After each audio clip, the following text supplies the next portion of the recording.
長久誠です。37歳、映画監督、脚本家です。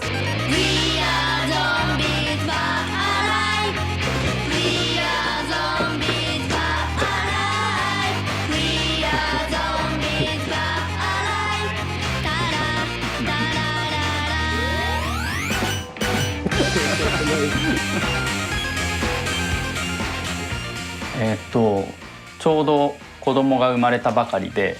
ちょうど公園で遊んでいる子供を見ていて、その時にふとこの子供たちが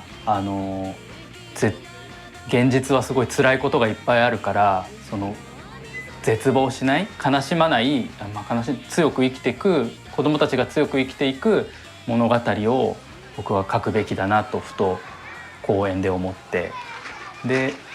シナリオを書き始めました。僕やスタッフで、声に出して読んで、それを録音して音楽もつけて音だけの2時間の、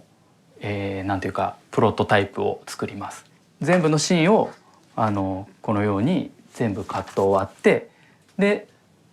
先に当てた音とこれと全部合わせて2時間の絵の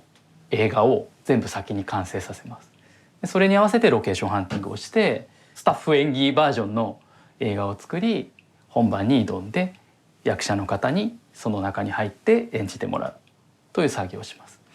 で、僕はすごく音が大事だと思っているので、撮影した後もセリフや音楽や効果音の大きさなどに、普通の映画の作家よりも10倍ぐらい時間をかけて、ここのスピーカーの1デシベルを上げてくれとかをすっごい細かい調整をして仕上げていきます。このスケッチは次の映画のための今シナリオを書いていて、それのイメージを浮かんだものを構成して並べているものですね。僕の映画は機材をカメラを綺麗ないいカメラ HD のいいカメラだけにしたいっていう、綺麗に作りたいって思いはなくて、そのシーンとか描きたいものに一番合ったものをちぐはぐでもいいから採用したいっていう思いがあって、もちろん綺麗に撮る、美しく撮る時はいいカメラ、これで撮ってるようないいカメラで撮るし、より心の気持ちやノイズに近い時はこのカメラを使うし、より日常の僕らのリアリティを感じたい時は本当に iPhone で撮ったのをそのまま映画にしてるし、よりその瞬間のときめきを使いたい時は本当にこのフィルムをパシャンと撮ったりする。なんか僕は綺麗なものを作りたいわけじゃなくて、すごく感情を作っていきたいから、そういうなんていうか映画はこうあるべきっていうこだわりは全部捨てて、その時の感性とかベストなものを統一感はなくてもチョイスしていきたいという思いで作ってます。僕の映画の作り方は比較的シュールレアリズムとちょっと近くて、すごく思い描いたことを全部シナリオとかコンテ絵に落としていって、それを散りばめていくっていう作業をします。で、そのアイディアがロジックとずれていても、それが美しければ全部採用していって、もうアイディアを全部入れるっていうことをするので、基本的にはその出たアイディアを、話とずれているから採用しないということはほとんどしません。全部入れていく。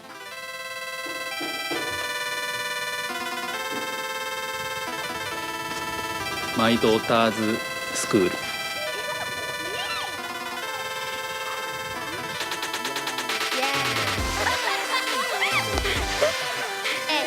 僕は子供の状態がもうすでに完成されてて、一番クリエイティビティがあって、一番美しくて、一番発想も自由で、一番人間として素晴らしい状態だと思っていて、本当に僕もその通り思っていて、やっぱり生きる上でどんどんそれを可能性を常識に合わせて、型にはめていくっていうのが社会だったり人生になってしまっていると思うから、なるべくその子供が言っているとんちんかんな変なことも大人としては受け入れて、素晴らしいなって思うような気持ちで大人としては生きたいし、少しでもその社会を子供のまま人が傷つけることだけはダメだけど、そうじゃなければそのまま生きていけるような社会にできないかなと常々思っています。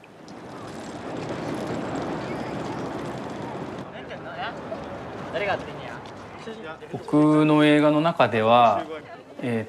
アイドルだったり、ティーンエイジャーのタレントというかティーンエイジャーのグループを、ちょっと批判する描写がよく出てきます。それは、僕自身ちょっとアイドルグループのアドバタイジングを担当していたりする経験もあるんですけど、やっぱり僕はその若い、アイドルに対してちょっと否定的な気持ちが強くあって、やっぱりどうしても、自分たちの思っていることじゃないことを人から言わされてる歌を歌っていたり、作られた大人が作ったイメージを背負わされて活動していることは、とても本当は彼女たちの人生においてプラスになってないんじゃないかなという思いがすごく強いし、大人が儲けるために利用されているだけだったりするので、すごく僕は心苦しく見ています。あと一般人の僕としてもそれを消費することのアイドルを好きになってお金払って楽しむことも少し罪深く感じているし、すごくそういうアイドルビジネスに対しては否定的な気持ちで見ています。死ぬことについて僕の映画はちょっと軽率に軽やかに軽く、描くように心がけて描いています。こんなに人間がたくさんいるのに誰も死んだ後の世界を見たことがないから考えれば考えるほど死んだ方が楽なのか死んだら辛いのかって誰もわからないと思うんですけど、でもだからなるべく考えすぎないようにしようとは思っていて、生きることに意味なんてないし死ぬことも意味なんてないから、だからこそ生きた何も考えずに子供の時みたいに生きてればいいんじゃないかっていうことを投げかけたくて、そのためには生きることと死ぬことをテーマにしながらそれを軽んじてユーモアを持って軽く描くことっていうことをしています。